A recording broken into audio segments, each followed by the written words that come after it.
ओम बृहस्पति देवाय नमः। ओम विष्णु देवाय नमः। स्वागत है आपका हमारे चैनल पर। आज के इस वीडियो में आप सुनेंगे परम पावन, गरीबी दूर करने वाली, धन धान्य प्रदान करने वाली बृहस्पतिवार व्रत की कथा। इसके अलावा हमारे चैनल पर आपको सभी प्रकार की व्रत कथाएं सुनाई जाएंगी। तो सभी व्रत कथाएं सुनने के लिए और हमसे जुड़े रहने के लिए आपको केवल हमारे चैनल को सब्सक्राइब करके बेल आइकन पर प्रेस करना है और आज की कथा अच्छी लगे तो लाइक करना है और शेयर करना है। तो चलिए अब हम सुनते हैं बृहस्पतिवार व्रत की कथा। कथा शुरू करने से पहले हम बृहस्पतिवार व्रत का विधान जान लेते हैं। बृहस्पतिवार के व्रत में केले का पूजन करना चाहिए। कथा और पूजन के समय मन, कर्म और वचन से शुद्ध होकर मनोकामना पूर्ति के लिए भगवान बृहस्पति देव से प्रार्थना करनी चाहिए। मेरी इच्छाओं को बृहस्पति देव अवश्य पूरा करेंगे, ऐसा मन में विश्वास रखना चाहिए। दिन में एक ही समय भोजन करना है। भोजन पीले चने की दाल आदि का करें। नमक का सेवन ना करें। पीले वस्त्र पहने, पीले फलों का प्रयोग करें। पीले चंदन से ही भगवान का पूजन करें। पूजन के बाद प्रेम पूर्वक गुरु महाराज की कथा सुननी चाहिए। इस व्रत को करने से मन की सभी इच्छाएं पूर्ण होती हैं और बृहस्पति महाराज प्रसन्न होते हैं। धन, विद्या, पुत्र तथा मनोवांछित फल की प्राप्ति होती है। परिवार में सुख शांति रहती है। इसीलिए यह व्रत सर्वश्रेष्ठ और अति फलदायक बताया गया है। और अब सुनते हैं बृहस्पतिवार व्रत की कथा। प्राचीन समय की बात है। भारत में एक राजा राज्य करता था। वह बड़ा प्रतापी और दानी था। वह नित्य प्रति मंदिर में भगवत दर्शन करने जाता था। वह ब्राह्मण और गुरु की सेवा भी किया करता था। उसके द्वार से कोई भी याचक निराश होकर नहीं लौटता था। वह प्रत्येक गुरुवार को व्रत रखता एवं पूजन करता था। हर दिन गरीबों की सहायता करता था। परंतु ये सब बातें उसकी रानी को अच्छी नहीं लगती थीं। वह न व्रत करती, न किसी को एक भी पैसा दान में देती थी और राजा से भी ऐसा करने को मना किया करती थी। एक समय की बात है। राजा शिकार खेलने वन को चले गए। घर पर रानी और दासी थी। उस समय गुरु बृहस्पति साधु का रूप धारण करके राजा के दरवाजे पर भिक्षा मांगने आए। साधु ने रानी से भिक्षा मांगी तो वह कहने लगी, हे साधु महाराज, मैं इस दान पुण्य से तंग आ गई हूँ। इस कार्य के लिए तो मेरे पति देवी बहुत हैं। अब आप ऐसी कृपा करें कि सारा धन नष्ट हो जाए और मैं आराम से रह सकूं। साधु रूपी बृहस्पति देव ने कहा, देवी, तुम तो बड़ी विचित्र हो। संतान और धन से कोई दुखी नहीं होता, इसको सभी चाहते हैं। पापी भी पुत्र और धन की इच्छा करता है। अगर तुम्हारे पास धन अधिक है तो भूखे मनुष्यों को भोजन कराओ, प्याऊ लगवाओ, ब्राह्मणों को दान दो, धर्मशालाएं बनवाओ, कुआं, तालाब, बावड़ी, बाग बगीचों आदि का निर्माण कराओ तथा निर्धनों की कुंवारी कन्याओं का विवाह कराओ। साथ ही यज्ञ आदि करो। इस प्रकार के कर्मों से आपके कुल का और आपका नाम परलोक में सार्थक होगा एवं स्वर्ग की भी प्राप्ति होगी। परंतु रानी साधु की इन बातों से खुश नहीं हुई। उसने कहा, हे साधु महाराज, मुझे ऐसे धन की आवश्यकता नहीं जिसको मैं अन्य लोगों को दान दूं और जिसको रखने और संभालने में ही मेरा सारा समय नष्ट हो जाए। साधु ने कहा, देवी, यदि तुम्हारी ऐसी इच्छा है तो जैसा मैं तुम्हें बताता हूँ तुम वैसा ही करना। बृहस्पतिवार के दिन घर को गोबर से लीपना, अपने केशों को पीली मिट्टी से धोना, केशों को धोते समय स्नान करना, राजा से कहना वह हजामत करवाए, भोजन में मांस मदिरा खाना, कपड़ा धोबी की यहाँ धुलने डालना। इस प्रकार 7 बृहस्पतिवार करने से तुम्हारा सभी धन नष्ट हो जाएगा। ऐसा कहकर वह साधु महाराज वहां से अंतर्ध्यान हो गए। रानी ने साधु के बताए अनुसार 7 बृहस्पतिवार वैसा ही करने का विचार किया। साधु के बताए अनुसार करते हुए केवल 3 बृहस्पतिवार ही बीते थे कि उसकी समस्त धन संपत्ति नष्ट हो गई। भोजन के लिए दोनों समय परिवार तरसने लगा। सांसारिक भोगों से दुखी रहने लगा। तब वह राजा रानी से कहने लगा कि रानी, तुम यहाँ पर रहो, मैं दूसरे देश को जाता हूँ, क्योंकि यहाँ पर मुझे सभी मनुष्य जानते हैं, इसलिए मैं यहाँ कोई कार्य नहीं कर सकता। देश चोरी परदेश भीख बराबर है। ऐसा कहकर राजा परदेश चला गया। वहाँ जंगल से लकड़ी काट कर लाता और शहर में बेचता। इस तरह जीवन व्यतीत करने लगा। इधर राजा के बिना रानी और दासियां दुखी रहने लगीं। किसी दिन भोजन मिलता और किसी दिन जल पीकर ही रह जाती। एक समय रानी और दासियों को 7 दिन बिना भोजन के व्यतीत हो गए तो रानी ने अपनी दासी से कहा कि दासी, यहाँ पास ही के नगर में मेरी बहन रहती है, वह बड़ी धनवान है, तू उसके पास जा और वहां से 5 सेर बेझर मांग कर ले आ, जिससे कुछ समय के लिए गुजर हो जाएगी। दासी रानी की बहन के पास गई। रानी की बहन उस समय पूजा कर रही थी। बृहस्पतिवार का दिन था। दासी ने रानी की बहन से कहा, रानी, मुझे आपकी बहन ने भेजा है, मुझे 5 सेर बेझर दे दो। दासी ने यह बात अनेक बार कही, परंतु रानी की बहन ने कोई उत्तर नहीं दिया, क्योंकि वह उस समय बृहस्पतिवार की कथा सुन रही थी। जब दासी को रानी की बहन से कोई उत्तर नहीं मिला तो वह बहुत दुखी हुई और उसे क्रोध भी आया। वह लौटकर रानी से बोली, रानी, आपकी बहन बहुत ही धनी स्त्री है, छोटे लोगों से बात भी नहीं करती। मैंने उससे कहा तो उसने कोई उत्तर नहीं दिया। मैं वापस चली आई। तब रानी बोली, दासी, इसमें उसका कोई दोष नहीं है। जब बुरे दिन आते हैं तब कोई सहारा नहीं देता। अच्छे बुरे का पता विपत्ति में ही लगता है। जो ईश्वर की इच्छा होगी वही होगा। यह सब तो हमारे भाग्य का दोष है। उधर रानी की बहन ने सोचा कि मेरी बहन की दासी आई थी, परंतु मैं उससे नहीं बोली, इससे वह बहुत दुखी हुई होगी।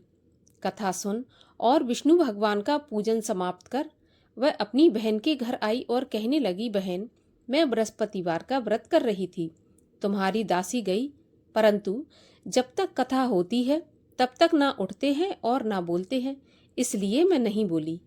कहो दासी, क्यों गई थी? रानी बोली, बहन, हमारे घर पर अनाज नहीं था।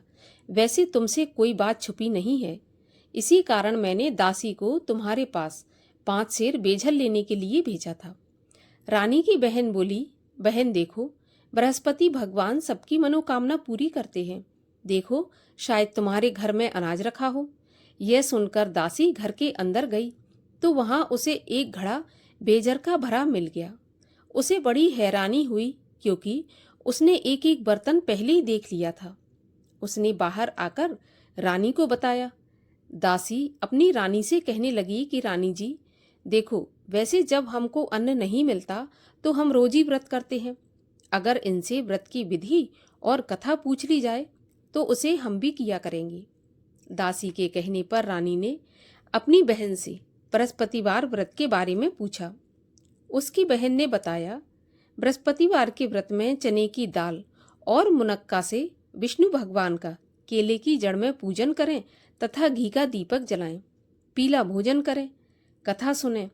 इस प्रकार करने से गुरु भगवान प्रसन्न होते हैं, अन्न पुत्र धन देते हैं और मनोकामना पूरी करते हैं। व्रत और पूजन की विधि बताकर रानी की बहन अपने घर लौट गई। रानी और दासी दोनों ने निश्चय किया कि बृहस्पति भगवान का पूजन जरूर करेंगे। 7 दिन बाद जब बृहस्पतिवार आया तो उन्होंने व्रत रखा। घुड़साल में जाकर चना और गुड़ बीन लाईं तथा उसकी दाल से केले की जड़ तथा विष्णु भगवान का पूजन किया। अब भोजन पीला कहाँ से आए? तो दोनों बड़ी दुखी हुईं, परंतु उन्होंने व्रत किया था, इस कारण बृहस्पति भगवान प्रसन्न थे। एक साधारण व्यक्ति के रूप में वे 2 थालों में सुंदर पीला भोजन लेकर आए और दासी को देकर बोले, दासी, यह भोजन तुम्हारे और रानी के लिए है, तुम दोनों भोजन करना। दासी भोजन पाकर बड़ी प्रसन्न हुई और रानी से बोली, रानी जी, भोजन कर लो। रानी को भोजन आने के बारे में कुछ पता नहीं था, इसलिए वह दासी से बोली, जा तू ही भोजन कर, क्योंकि तू हमारी व्यर्थ में हंसी उड़ाती है। दासी बोली, एक व्यक्ति भोजन दे गया है तो रानी कहने लगी, वह भोजन तेरे लिए ही दे गया है, तू ही भोजन कर। दासी ने कहा, वह व्यक्ति हम दोनों के लिए 2 थालों में भोजन देकर गया है, इसलिए मैं और आप दोनों ही एक साथ भोजन करेंगे। दोनों ने गुरु भगवान को नमस्कार करके भोजन प्रारंभ किया। उसके बाद से वे प्रत्येक बृहस्पतिवार को गुरु भगवान का व्रत और पूजन करने लगी। बृहस्पति भगवान की कृपा से उनके पास धन हो गया, परंतु रानी फिर पहले की तरह आलस करने लगी। तब दासी बोली, देखो रानी, तुम पहले भी इस प्रकार आलस करती थी, तुम्हें धन के रखने में कष्ट होता था, इसी कारण सारा धन नष्ट हो गया। अब गुरु भगवान की कृपा से धन मिला है तो फिर तुम्हें आलस होता है। बड़ी मुसीबतों के बाद हमने यह धन पाया है, इसलिए हमें दान पुण्य करना चाहिए तथा भूखे मनुष्यों को भोजन कराओ, प्याऊ लगवाओ, ब्राह्मणों को दान दो, कुआं, तालाब, बावड़ी आदि का निर्माण कराओ, मंदिर, पाठशाला बनवाकर दान दो, कुंवारी कन्याओं का विवाह कराओ, धन को शुभ कार्यों में खर्च करो, जिससे तुम्हारे कुल का यश बढ़े तथा स्वर्ग प्राप्त हो और पितृ प्रसन्न हो। दासी की बात मानकर रानी ने इसी प्रकार के कर्म करने प्रारंभ किए। अब तो उसका काफी यश फैलने लगा। एक दिन रानी और दासी आपस में विचार करने लगीं कि न जाने राजा किस दशा में होंगे, उनकी कोई खोज खबर नहीं है। तो गुरु भगवान से उन्होंने प्रार्थना की और भगवान ने रात्रि में राजा को सपने में कहा कि राजा उठ, तेरी रानी तुझको याद करती है, अब अपने देश को लौट जा। राजा प्रातःकाल उठा। वह विचार करने लगा कि स्त्री जाति खाने और पहनने की ही साथी होती है, पर भगवान की आज्ञा मानकर वह अपने नगर को चलने के लिए तैयार हुआ। जब राजा परदेश गया था तो परदेश में बहुत दुखी रहने लगा। प्रतिदिन जंगल से लकड़ी बीन कर लाता, उसे शहर में बेचकर अपने दुखी जीवन को बड़ी कठिनता से व्यतीत करता था। एक दिन राजा दुखी हो अपनी पुरानी बातों को याद करके रोने लगा। उस जंगल में बृहस्पति भगवान एक साधु का रूप धारण करके आए और राजा के पास आकर बोले, लकड़हारे, तुम इस सुनसान जंगल में किस चिंता में बैठे हो, मुझे बताओ। यह सुनकर राजा के नेत्रों में जल भर आया और साधु की वंदना करके बोला, हे साधु महाराज, आप सब कुछ जानने वाले हैं। इतना कहकर राजा ने साधु को अपनी संपूर्ण कहानी सुना दी। महात्मा तो दयालु होते हैं। वे राजा से बोले, राजा, तुम्हारी पत्नी ने बृहस्पति देव के प्रति अपराध किया था, जिसके कारण तुम्हारी यह दशा हुई। अब तुम किसी प्रकार की चिंता मत करो, भगवान तुम्हें पहले से भी ज्यादा धन संपत्ति देंगे। देखो, तुम्हारी पत्नी ने बृहस्पतिवार का व्रत करना प्रारंभ कर दिया है। अब तुम भी बृहस्पतिवार का व्रत करके चने की दाल व गुड़ जल के लोटे में डालकर केले का पूजन करो, फिर कथा कहो या सुनो। भगवान तुम्हारी सभी कामनाओं को पूरा करेंगे। साधु को प्रसन्न देखकर राजा बोला, हे प्रभु, मुझे लकड़ी बेचकर इतना पैसा नहीं बचता जिससे भोजन करने के उपरांत कुछ बचा सकूं। मैंने रात्रि में अपनी रानी को व्याकुल देखा है। मेरे पास कोई साधन नहीं जिससे उसका समाचार जान सकूं। फिर मैं बृहस्पति देव की क्या कहानी कहूं, यह भी मुझको मालूम नहीं है। साधु ने कहा, हे राजा, तुम किसी बात की चिंता मत करो। बृहस्पतिवार के दिन तुम रोज की तरह लकड़ियां लेकर शहर में जाओ। तुम्हें रोज से दुगना धन प्राप्त होगा, जिससे तुम भली भांति भोजन कर लोगे और बृहस्पति देव की पूजा का सामान भी आ जाएगा। और बृहस्पति देव की कहानी इस प्रकार से है। प्राचीन काल में एक बहुत ही निर्धन ब्राह्मण था। उसके कोई संतान नहीं थी। वह नित्य पूजा पाठ करता, परंतु उसकी स्त्री बहुत मलिनता के साथ रहती थी। वह न स्नान करती, न किसी देवता का पूजन करती। प्रातःकाल उठते ही सर्वप्रथम भोजन करती, बाद में कोई अन्य काम करती। ब्राह्मण देवता बहुत दुखी रहते थे। पत्नी को बहुत समझाते, किंतु उसका कोई भी परिणाम नहीं निकलता। भगवान की कृपा से ब्राह्मण की स्त्री के कन्या उत्पन्न हुई। वह कन्या अपने पिता के घर में बड़ी होने लगी। वह बालिका प्रातः स्नान करके भगवान विष्णु का जप करती, बृहस्पतिवार का व्रत भी करने लगी। पूजा पाठ समाप्त करके स्कूल जाती तो अपनी मुट्ठी में जौ भर के ले जाती और पाठशाला के मार्ग में डालती जाती। वही जौ सोने के हो जाते तो लौटते समय उनको बीनकर घर ले आती। एक दिन वह बालिका सूप में उन सोने के जौ को फटक कर साफ कर रही थी। तभी उसकी माँ ने देख लिया और कहा, बेटी, सोने के जौ को फटकने के लिए सोने का सूप होना चाहिए। दूसरे दिन गुरुवार था। इस कन्या ने व्रत रखा और बृहस्पति देव से प्रार्थना करके कहा, हे प्रभु, यदि मैंने सच्चे मन से आपकी पूजा की हो तो मुझे सोने का सूप दे दो। बृहस्पति भगवान ने उसकी प्रार्थना स्वीकार कर ली। रोज की तरह वह कन्या जौ फैलाती हुई स्कूल चली गई। स्कूल से लौटकर जब जौ बीन रही थी तो बृहस्पति देव की कृपा से उसे सोने का सूप मिला। उसे वह घर ले आई और उसमें जौ साफ करने लगी, परंतु उसकी माँ का वही ढंग रहा। एक दिन की बात है, वह कन्या सोने के सूप में जौ साफ कर रही थी। उस समय उस नगर का राजकुमार वहां से होकर निकला। इस कन्या के रूप और कार्य को देखकर उस कन्या पर मोहित हो गया और राजमहल आकर भोजन तथा जल त्याग कर उदास होकर लेट गया। राजा को जब राजकुमार के द्वारा अन्न जल त्यागने का समाचार ज्ञात हुआ तो अपने मंत्रियों के साथ अपने पुत्र के पास गए और बोले, हे बेटा, तुम्हें किस बात का कष्ट है? किसी ने अपमान किया है अथवा कोई और कारण है? मुझे बताओ, मैं वही करूँगा जिससे तुम्हें प्रसन्नता हो। राजकुमार ने अपने पिता की बातें सुनी तो वह बोला, मुझे आपकी कृपा से किसी बात का दुख नहीं है। किसी ने मेरा अपमान नहीं किया, परंतु मैं उस लड़की के साथ विवाह करना चाहता हूँ जो सोने के सूप में जौ साफ कर रही थी। यह सुनकर राजा आश्चर्य में पड़ गया और बोला, बेटा, इस तरह की कन्या का पता तुम ही लगाओ। मैं उसके साथ तुम्हारा विवाह अवश्य ही करवा दूंगा। राजकुमार ने राजा को उस लड़की के घर का पता बतलाया। तब मंत्री उस लड़की के घर गया और राजा का आदेश ब्राह्मण को सुनाया। कुछ ही दिन के बाद ब्राह्मण की कन्या का विवाह राजकुमार के साथ संपन्न हो गया। कन्या के घर से जाते ही उस ब्राह्मण देवता के घर में पहले की भांति गरीबी का निवास हो गया। अब भोजन के लिए भी अन्न बड़ी मुश्किल से मिलता था। एक दिन दुखी होकर ब्राह्मण देवता अपनी पुत्री से मिलने गए। बेटी ने पिता की दुखी अवस्था को देखा और अपनी माँ का समाचार पूछा तो ब्राह्मण ने सारा हाल कह दिया। कन्या ने बहुत सा धन देकर अपने पिता को विदा कर दिया। इस तरह ब्राह्मण का कुछ समय सुखपूर्वक व्यतीत हो गया, लेकिन कुछ दिन बाद फिर वही हाल हो गया।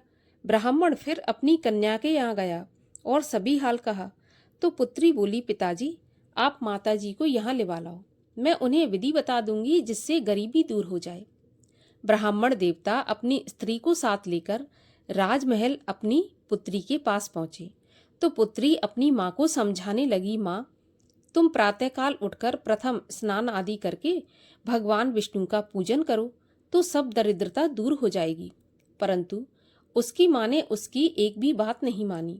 वह प्रातःकाल उठकर अपनी पुत्री का बचा जूठन खा लेती थी। एक दिन उसकी पुत्री को बहुत गुस्सा आया।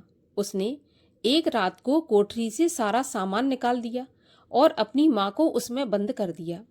प्रातःकाल उसमें से उसे निकाला तथा स्नान आदि करा के पूजा पाठ करवाया तो उसकी माँ की बुद्धि ठीक हो गई। इसके बाद वह नियम से पूजा पाठ करती और प्रत्येक बृहस्पतिवार को व्रत रखने लगी। इस व्रत के प्रभाव से उसकी माँ भी बहुत धनवान तथा पुत्रवती हो गई और बृहस्पति भगवान की कृपा से स्वर्ग को गई। वह ब्राह्मण भी सुखपूर्वक इस लोक का सुख भोग कर स्वर्ग को प्राप्त हुआ। इस तरह कहानी कहकर साधु महाराज वहां से अंतर्ध्यान हो गए। धीरे धीरे समय व्यतीत होने पर बृहस्पतिवार का दिन आया। राजा जंगल से लकड़ी काटकर शहर में बेचने गया। उसे उस दिन और दिनों से अधिक धन मिला। राजा ने चना गुड़ आदि लाकर बृहस्पतिवार का व्रत किया। उस दिन से उसके सभी कलेश दूर हुए। परंतु जब अगला गुरुवार आया तो वह बृहस्पतिवार का व्रत करना भूल गया। इस कारण बृहस्पति भगवान नाराज हो गए। उस दिन उस नगर के राजा ने विशाल यज्ञ का आयोजन किया तथा अपने समस्त राज्य में घोषणा करवा दी कि कोई भी मनुष्य अपने घर में भोजन ना बनाए, आग भी न जलाए। समस्त जनता मेरे यहाँ भोजन करने आए और इस आज्ञा को जो नहीं मानेगा उसको फांसी की सजा दी जाएगी। राजा की आज्ञा के अनुसार राज्य के सभी वासी राजा के भोज में सम्मिलित हुए, लेकिन लकड़हारा कुछ देर से पहुंचा, इसलिए राजा उसको अपने साथ महल में ले गए। जब राजा लकड़हारे को भोजन करा रहे थे तो रानी की दृष्टि उस खूंटी पर पड़ी जिस पर उसका हार लटका हुआ था। उसे हार खूंटी पर लटका दिखाई नहीं दिया। रानी को निश्चय हो गया कि मेरा हार इस लकड़हारे ने चुरा लिया है। उसी समय सैनिक बुलवाकर उसको जेल खाने में डलवा दिया। जब लकड़हारा जेल खाने में गया तो बहुत दुखी होकर विचार करने लगा कि न जाने कौन से पूर्व जन्म के कर्म से मुझे यह दुख प्राप्त हुआ है, और उसी साधु को याद करने लगा जो कि जंगल में मिला था। तत्काल बृहस्पति देव साधु के रूप में प्रकट हो गए और उसकी दशा को देखकर कहने लगे, अरे मूर्ख, तूने बृहस्पति देवता की कथा नहीं की, इसी कारण तुझे दुख प्राप्त हुआ है। अब चिंता मत कर, बृहस्पतिवार के दिन जेल खाने के दरवाजे पर 4 पैसे पड़े मिलेंगे, उनसे तू बृहस्पति देव की पूजा करना तो तेरे सभी कष्ट दूर हो जाएंगे। अगले बृहस्पतिवार उसे जेल के द्वार पर 4 पैसे मिले। राजा ने पूजा का सामान मंगवाकर कथा कही और प्रसाद बांटा। उसी रात्रि को बृहस्पति देव ने उस नगर के राजा को स्वप्न में कहा, हे राजा, तूने जिस आदमी को जेल खाने में बंद कर दिया है वह निर्दोष है, वह राजा है, उसे छोड़ देना। रानी का हार उसी खूंटी पर लटका हुआ है। अगर तू ऐसा नहीं करेगा तो मैं तेरे राज्य को नष्ट कर दूंगा। राजा प्रातःकाल उठा और खूंटी पर हार टंगा देखकर लकड़हारे को बुलाकर क्षमा मांगी तथा राजा के योग्य सुंदर वस्त्र आभूषण भेंट कर उसे विदा किया। गुरुदेव की आज्ञा के अनुसार राजा अपने नगर को चल दिया। राजा जब नगर के निकट पहुंचा तो उसे बड़ा आश्चर्य हुआ। नगर में पहले से अधिक बाग, तालाब, कुएं तथा बहुत सी धर्मशालाएं, मंदिर आदि बने हुए थे। राजा ने पूछा, यह किसका बाग और धर्मशाला है? तब नगर के सब लोग कहने लगे, यह सब रानी और दासी के द्वारा बनवाए गए हैं। राजा को आश्चर्य हुआ और गुस्सा भी आया। जब रानी ने यह खबर सुनी कि राजा आ रहे हैं तो उसने अपनी दासी से कहा, दासी, देख राजा हमको कितनी बुरी हालत में छोड़ गए थे, वह हमारी ऐसी हालत देखकर लौट न जाए, इसलिए तू दरवाजे पर खड़ी हो जा। रानी की आज्ञा के अनुसार दासी दरवाजे पर खड़ी हो गई। जब राजा आए तो उन्हें अपने साथ महल में लिवा लाई। तब राजा ने क्रोध करके अपनी तलवार निकाली और पूछने लगा, बताओ यह धन तुम्हें कैसे प्राप्त हुआ है? तब रानी ने बताया, हमें यह धन बृहस्पति देव के व्रत के प्रभाव से प्राप्त हुआ है। तब राजा ने निश्चय किया कि 7 रोज बाद तो सभी बृहस्पति देव का पूजन करते हैं, परंतु मैं दिन में 3 बार कथा कहा करूंगा तथा रोज व्रत किया करूंगा। अब हर समय राजा के दुपट्टे में चने की दाल बंधी रहती तथा दिन में 3 बार कथा कहता। एक दिन राजा ने विचार किया कि चलो अपनी बहन के यहाँ हो आऊं।